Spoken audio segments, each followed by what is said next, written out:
Gálatas capítulo 6, do verso 6 até o verso 10, que nos diz assim: Mas aquele que está sendo instruído na palavra, faça participante de todas as coisas boas aquele que o instrui.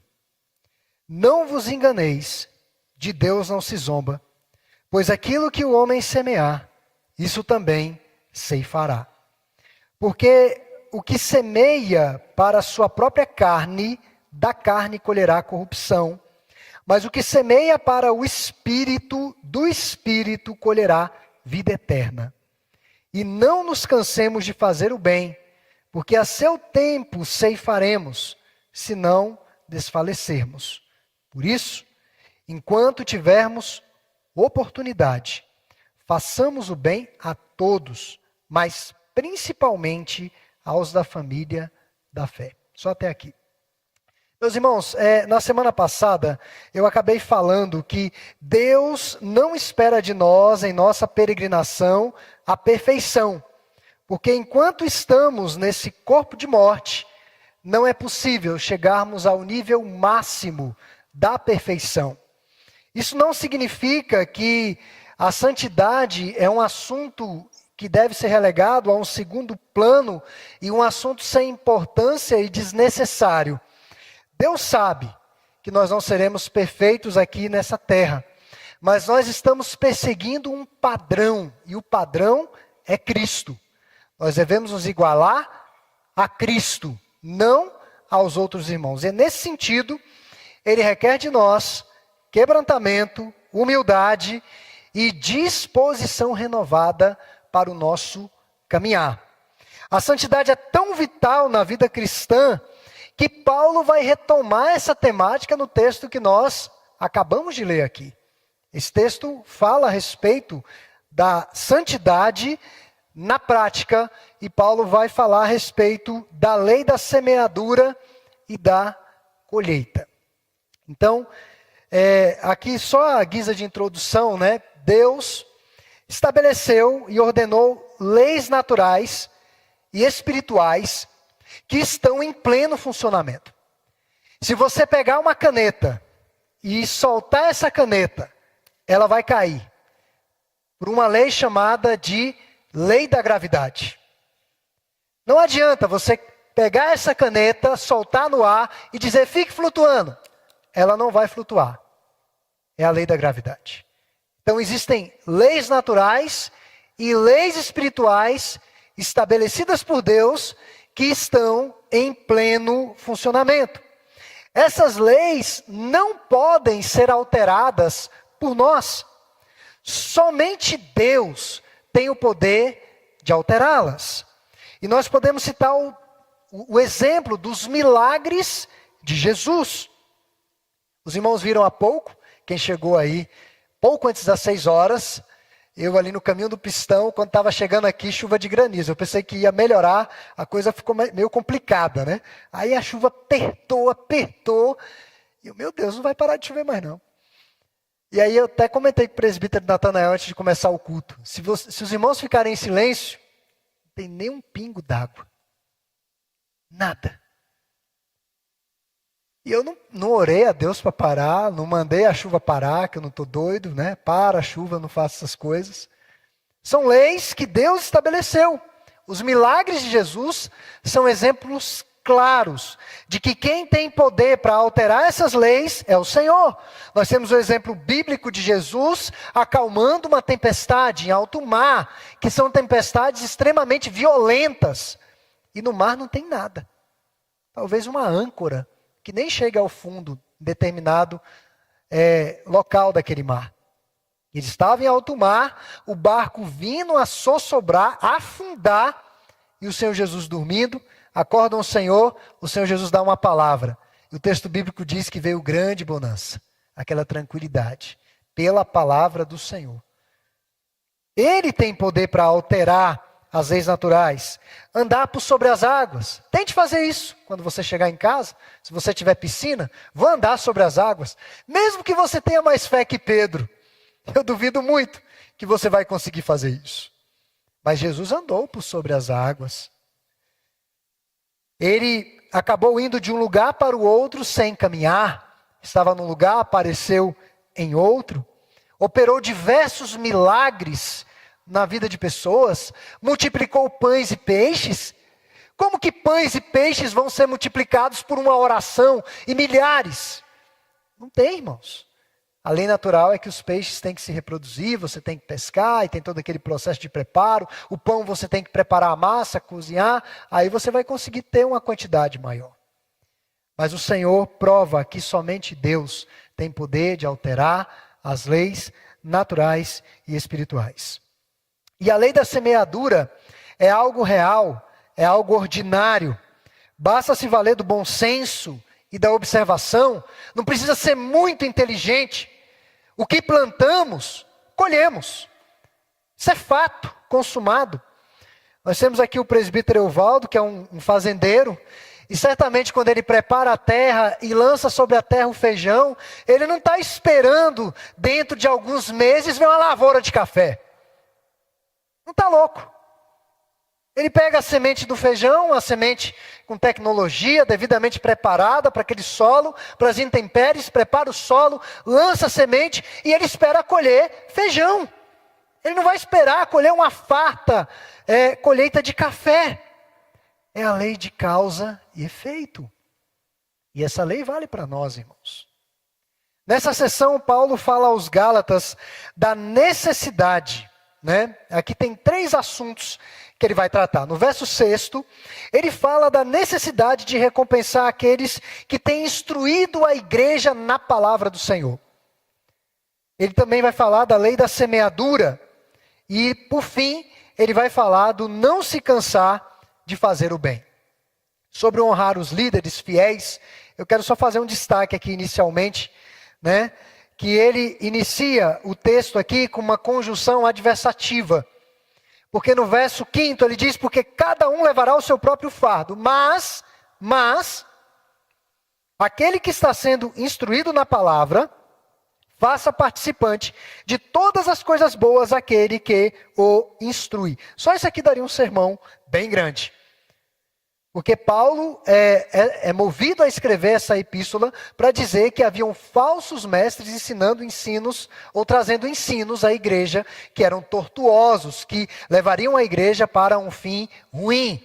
Mas havia uns líderes fiéis que estavam sendo escanteados naquela igreja. Então, embora ele tenha dito no verso anterior que cada um levará o seu próprio fardo, nós também devemos ajudar os outros a carregarem os seus fardos. É o que ele diz no verso 2. E aqui nesse ponto, especialmente, aqueles que nos ensinam e nos instruem sobre coisas da palavra de Deus. Esses devem ser honrados do início ao fim da jornada deles. Eu vi o reverendo Jader naquela situação.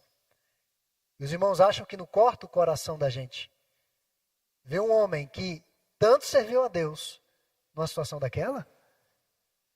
A igreja deve honrar os ministros fiéis do início ao fim. Do início ao fim. Eu disse aos familiares, o que vocês precisarem da nossa igreja, o que estiver ao alcance da nossa igreja, nós vamos fazer. Nós não vamos medir esforços. E o que Paulo está dizendo é isso, faça com que esses ministros fiéis se tornem participantes das coisas boas também. Qual é o problema deles participarem das coisas boas? Eles devem participar dessas bênçãos. Os cristãos devem repartir com eles as bênçãos recebidas. O ministro, uma família pastoral, ser bem assistida, é bênção para a igreja. E meus irmãos, não são poucas famílias pastorais que têm padecido diante da mesquinharia de algumas igrejas. Não, Paulo diz, olha, deve repartir com eles também. Mas o que queremos dar enfoque na presente passagem são 2 exortações sobre a lei da semeadura. Eu não vou entrar nesse assunto aqui, né? Isso aí vai ficar para um outro momento, em alguma pastoral, por algum presbítero, que vai aparecer diante da igreja e dar uma pastoral sobre isso. Mas eu não quero tratar dessa questão aqui.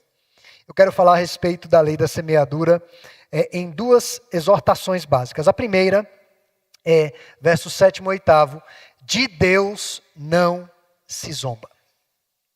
De Deus não se zomba. Paulo faz uma clara advertência sobre zombar de Deus e das leis que ele mesmo estabeleceu. Lembra das leis que eu falei inicialmente? Lei da gravidade. Você planta, você vai colher. Então nós não podemos zombar de Deus e ele usa como exemplo a lei da semeadura. Nós não podemos burlar as leis do Senhor. Certamente nós colheremos aquilo que nós estamos plantando. O que Paulo quer dizer aqui está associado ao que vem defendendo e exortando desde o capítulo 5º. Capítulo 5º de forma bem prática. Os estilos de vida importam e têm consequências e desdobramentos eternos. A maneira como você leva a sua vida, a maneira como você administra o seu tempo, a maneira como você administra o seu dinheiro, os seus desejos, tudo isso importa. Você está plantando e tem desdobramentos eternos. Os que praticam as obras da carne não herdarão o reino de Deus. Ponto final. Não tem discussão. É o que ele diz no verso 21, na parte B, no capítulo 5º. Semear para a carne é gastar os recursos materiais na busca desenfreada pelos prazeres temporais. É fazer o que eu acho que eu tenho que fazer sem nenhum tipo de norma, nenhum tipo de lei. Isso é muito perigoso. Quando nós ministramos para casais, tem uma pergunta, né? Que é muito diabólica, que é dita assim: entre 4 paredes vale tudo? Não. Entre 4 paredes não vale tudo. Entre 4 paredes, um casal estando ali, não significa que Deus está fora, Deus está naquele relacionamento. Existem leis e existem normas estabelecidas por Deus que devem ser observadas entre 4 paredes por um casal. Então, esse tipo de liberdade que você faz o que você quer, impulsionado pelos seus desejos, isso é enganoso. É semear para a carne. Semear para o Espírito é investir os recursos materiais e toda a sua vida no reino de Deus, para a glória dele. Carne e Espírito aqui são 2 terrenos. E os nossos recursos são as sementes. Então, carne e Espírito são 2 terrenos. E aonde você está lançando as suas sementes? Paulo os exorta a não se enganarem, pois ninguém pode zombar de Deus. Eu acho interessante que na agricultura, o lavrador, ele prepara o solo, ele busca a melhor semente, com a melhor tecnologia, ele irriga aquela plantação, aquela vegetação, mas ele não tem o poder de dar o crescimento àquela vegetação, e ele não tem o poder de ele mesmo ir lá, agora vai dar um fruto bom, não. Ele lança a semente, cuida do solo, mas os resultados quem dá é Deus. É Deus. Deus é uma variável muito importante nisso daí. E a expressão zombar, aqui no grego, significa torcer o nariz em desprezo. É desdém e depreciação. Há aqui uma conexão à rejeição dos líderes que são fiéis. Rejeitar um líder que é fiel é rejeitar o próprio Deus. Se ele é fiel, é rejeitar o próprio Deus. Os Gálatas estavam desprezando os homens enviados por Deus para se sujeitarem aos falsos mestres. Hoje tem igreja para tudo que é gosto. O gosto que você quiser. Igreja de todos, igreja de todos, do jeito que você quiser. Pessoas falando o que você quer ouvir. Mas igrejas fiéis que confrontam o pecado não são muitas. E elas não são muito simpáticas. E elas não aparecem na mídia. Elas não estão na mídia. Porque são impopulares. Então, eles estavam zombando de Deus, torcendo o nariz para Deus. Semear para a carne é pensar e viver somente o presente, sem pensar no futuro e na eternidade. Eu acho impressionante o Deus da criação, nessa programação da criação. Ele criou o mundo, nós temos 6 dias para trabalhar, para fazer tantas coisas, e temos um dia de descanso, o dia do Senhor, o dia que olhamos para Ele, o dia que pensamos mais na eternidade, o dia que refletimos mais a respeito da nossa espiritualidade. É nesse dia do Senhor. Aqueles que semeiam para a carne não estão muito interessados nisso. Em ter um dia, um momento em que eles parem para serem confrontados com a sua pecaminosidade, a pensarem a respeito da eternidade, se de fato as suas sementes estão no solo certo. Se estão no solo da carne ou no solo do espírito. Há uma multidão de pessoas que semeiam somente para a carne. Elas vivem como se Deus não existisse. Como se Deus não fosse lhe pedir contas do seu tempo, dos seus recursos, da sua genialidade. Deus vai pedir contas a todos.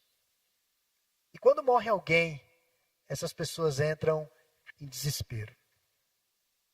Não são poucos, irmãos. Não são poucos que vivem freneticamente correndo atrás de tantas coisas.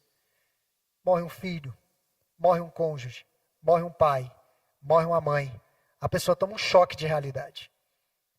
Porque ela se depara com a sua própria finitude. E de que ela também vai passar pela morte. Mas não apenas isso. Ela vai ter que prestar contas. Onde ela lançou sua semente? Para a carne ou para o espírito?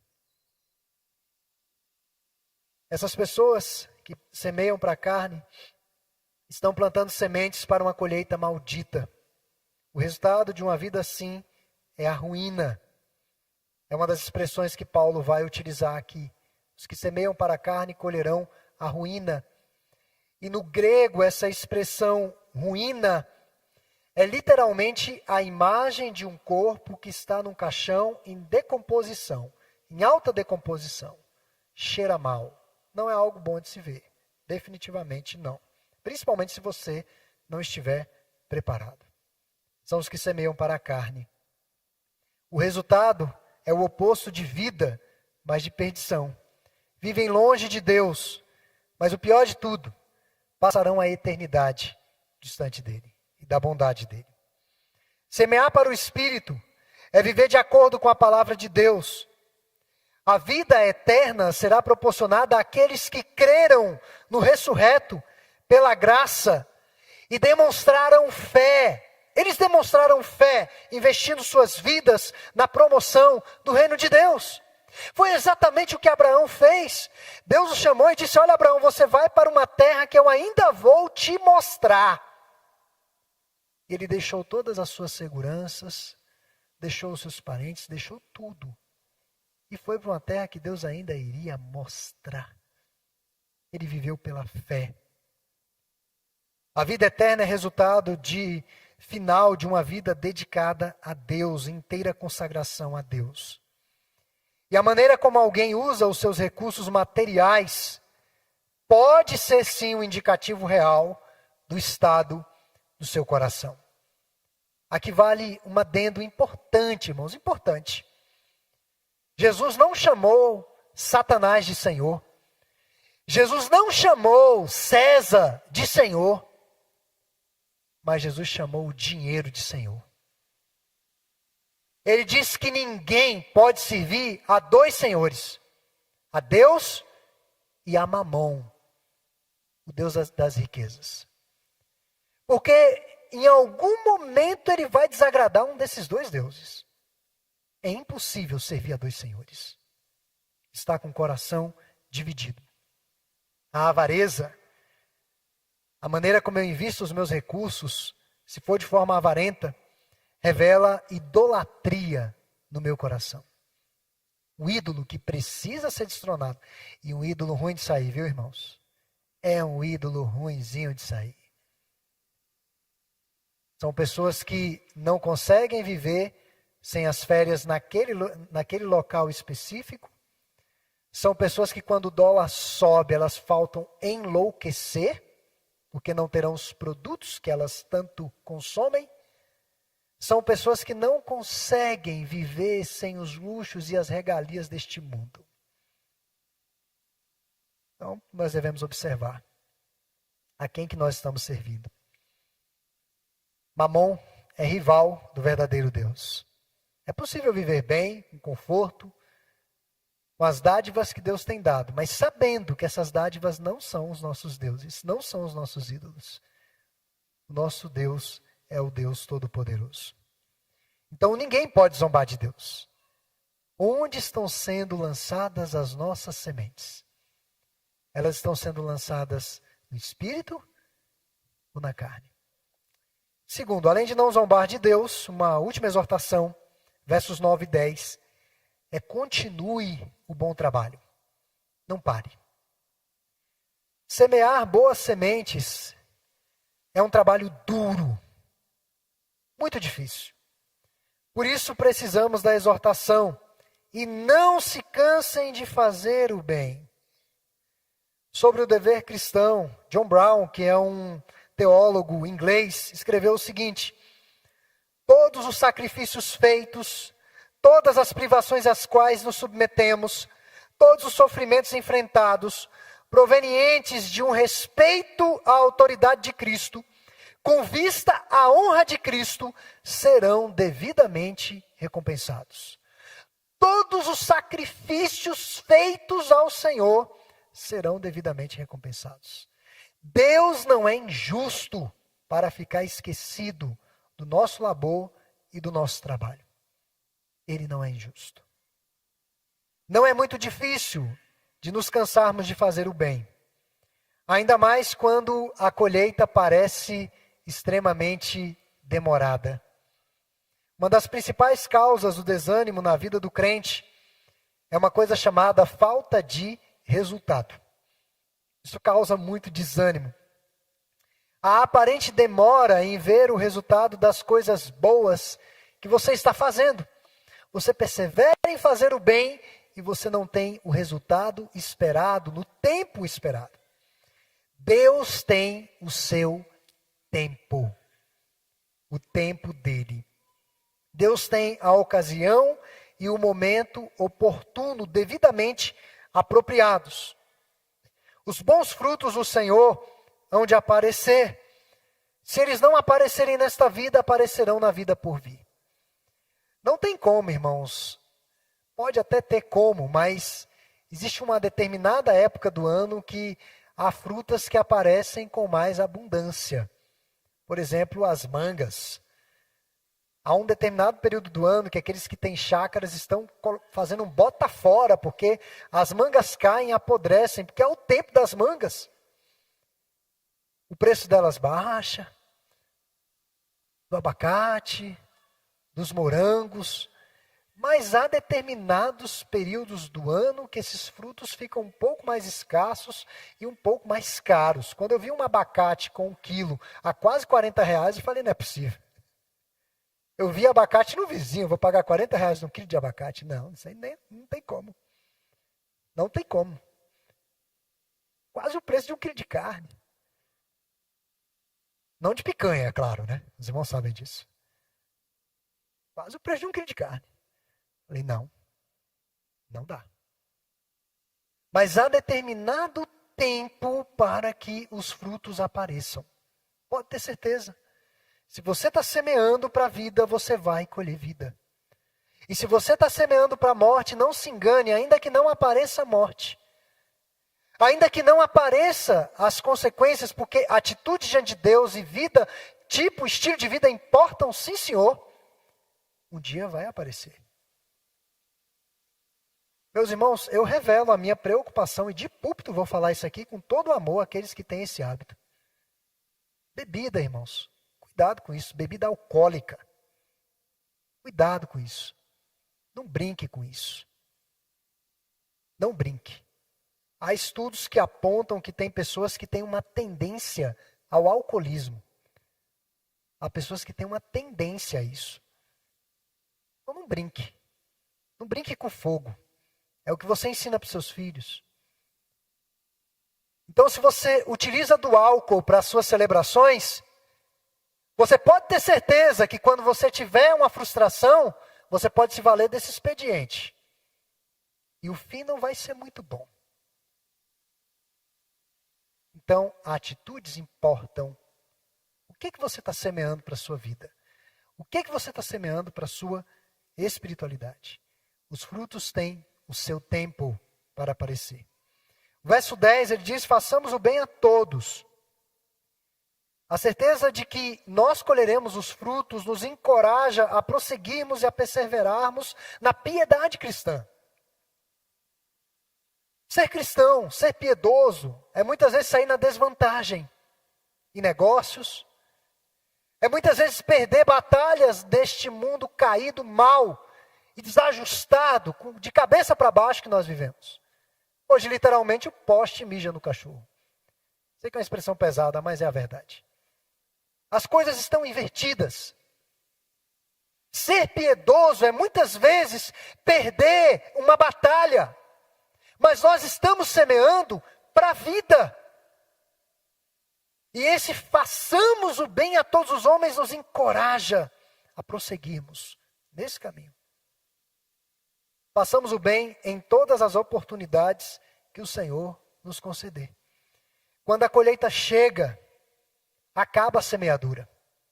Pergunte para o presbítero Evaldo depois, quando vai colher o milho, quando vai colher o feijão, tem gente lançando semente na terra?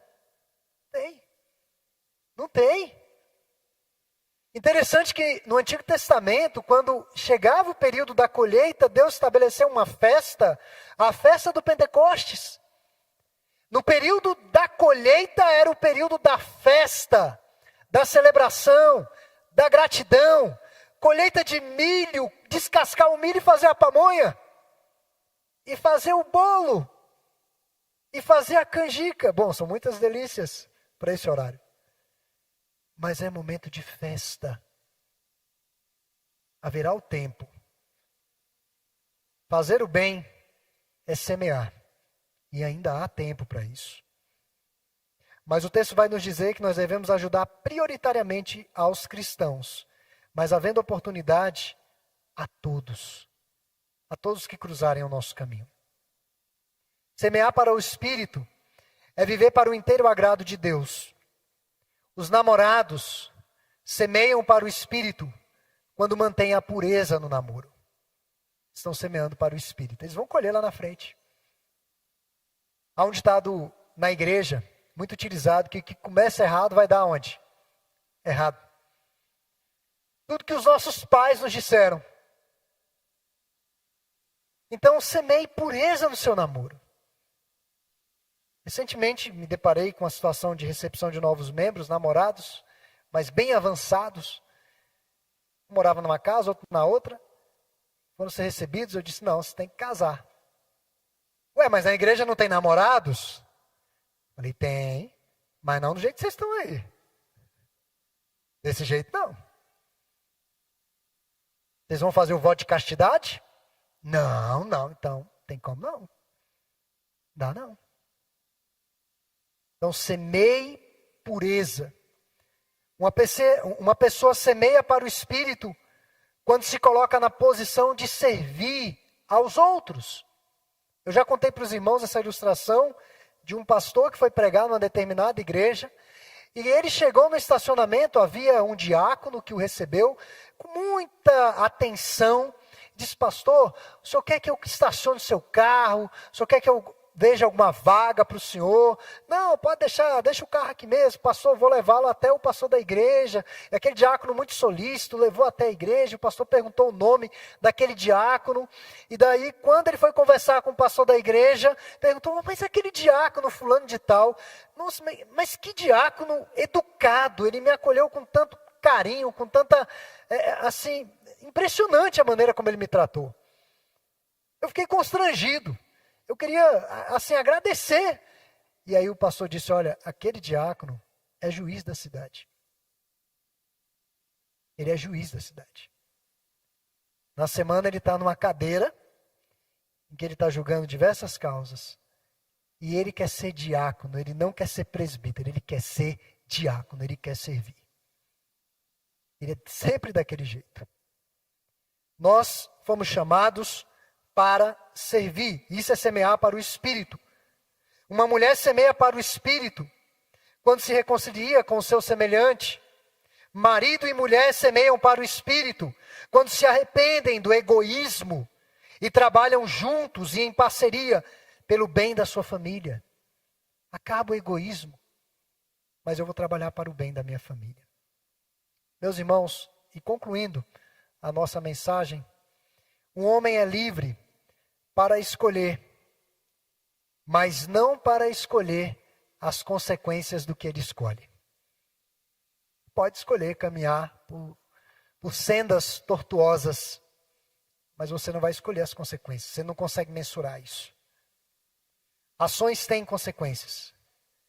E há um velho ditado, certamente os irmãos já viram isso em vários lugares, também não sei quem é o autor, mas que diz o seguinte: você semeia um pensamento, você vai colher uma ação. Você semeia uma ação, você vai colher um hábito. Você semeia um hábito, você vai colher um caráter. Você semeia aquele caráter, você vai colher um destino. Onde nós temos semeado? John Stott, grande pregador do século passado, disse o seguinte, que alguns cristãos semeiam para a carne todos os dias e se perguntam por que não colhem santidade. A santidade é uma colheita. Se a colheremos ou não, depende quase inteiramente do que e de onde nós plantamos. Não tem como burlar a lei da semeadura. Onde você tem lançado as suas sementes? Que Deus nos ajude a aproveitarmos o tempo da oportunidade. Ainda temos tempo. Temos tempo para fazer o bem. Que sejamos de fato a sua igreja gloriosa, expressando o seu amor a esse mundo apodrecido pelo pecado. Que nos distanciemos cada vez mais de uma vida individualista, egoísta, avarenta, mas uma vida voltada para o reino dele, com um senso de comunidade, de igreja. Somos parte desse corpo. De tal maneira que se você ferir a sua unha, você pode ter certeza que isso vai trazer um enorme transtorno para o seu corpo inteiro. Você pode ter dificuldades nas tarefas mais simples se você for destro. Escrever, digitar, por causa de uma unha. E às vezes nós estamos tão insensíveis, tão empedernidos do pecado que nós não conseguimos perceber as necessidades dos nossos irmãos. Estamos integrados no mesmo corpo. Nós não conseguimos carregar as cargas uns dos outros, que é o que ele disse anteriormente aqui. Chorar uns pelos outros, nos compadecer da miséria do outro. E o pior, muitos de nós não conseguem se alegrar com as glórias do outro, com as bênçãos do outro. Eu acho que isso daí é um sinal claro de que você está vivendo para você mesmo. Não se importar com a igreja, não se importar com o seu corpo, com o corpo de Cristo, é não se importar com Deus. E é uma autossabotagem. Uma unha que fica encravada e ela não é devidamente cuidada, se aquilo inflamar, meus irmãos, e você não sentir dor, pessoas que têm esse problema de não sentir dor, olha, elas têm várias dificuldades. Pode perder um dedo, pode perder uma mão. Então, a autossabotagem. Então, que Deus nos ajude a sermos a sua igreja gloriosa, que nos ajude a semearmos para o Espírito e para a vida.